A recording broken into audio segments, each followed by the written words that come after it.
వేటకి వెళ్ళేటప్పుడు ఆ వేటని చేపలు అవి స్టాక్ లేకపోవడం వల్ల ఏంటంటే కొన్ని చేపలు పాడైపోతారు. ఆ చేపల్ని కొనుక్కుంటారు సార్. కొనుక్కొని కొనుక్కుంటారా? పెట్టేసి అవి 2 రోజుల తర్వాత 4 రోజుల తర్వాత మళ్ళీ పట్టుకుంటూ వెళ్ళి విలేజ్ లాంటి వెళ్ళి అమ్ముతారు సార్. అమ్మేసి ఏమ్మా ఏంటి బాగున్నారా? నీ పేరేంటి తల్లి? నీ పేరమ్మా? సీతమ్మ. నీ పేరమ్మా? వైరమ్మ. ముగ్గురు కలిసి చేస్తున్నారా? ఒక్కొక్కరు ఇది ఎవరిది? ఇది లేవు, ముగ్గురు కలిసి కొనుక్కున్నారు. ఇప్పుడు ఎంత అమ్మా ఇవి అన్ని ఎంత కొన్నారు? 10,000 అయిందా? ఇప్పుడు ఈ చేపలన్నీ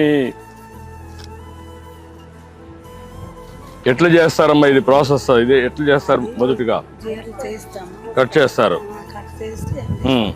దీంట్లో ఏమైనా క్లీన్ చేస్తారా? ఇవన్నీ కూడా అతి చేస్తారు, అది చేస్తారు. అది తీసేసి దీనికి ఏం చేస్తారు? మళ్ళా ఉప్పేస్తారు. గట్టిగా ఎండబెట్టేసి ఉప్పు కొట్టేసి నీటిలోని మళ్ళీ 2 రోజులకి తీసేసి ఆరబెడతాం. ఎన్ని రోజులు ఆరుతుంది? 3 రోజులు 4 రోజులు పడుతుంది. 3 రోజులు పడుతుంది. ఎన్ని గంటలు? ఒక్కొక్క రోజుకి ఎన్ని గంటలు?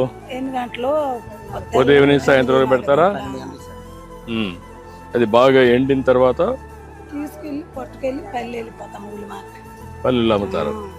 ఇప్పుడు మార్కెట్ ఉందమ్మా వీటికి? ఇక్కడ కాదు, ఊర్లో ఉందా? కొంటున్నారా? ఊరు తిరిగి అమ్ముతారు. మోసేసి తిప్పేసి అమ్మడం. మీరే వెళ్తారా? వేరే వాళ్ళు పంపిస్తారా? మళ్ళీ మీరే వెళ్తారు. మరి మాకు ఇదే తల బాధలు వేసేసి పచ్చి చేప మోచి ఎండి చేప మోచి మాకు అంతా ఇదే బాధ. మాకు వచ్చింది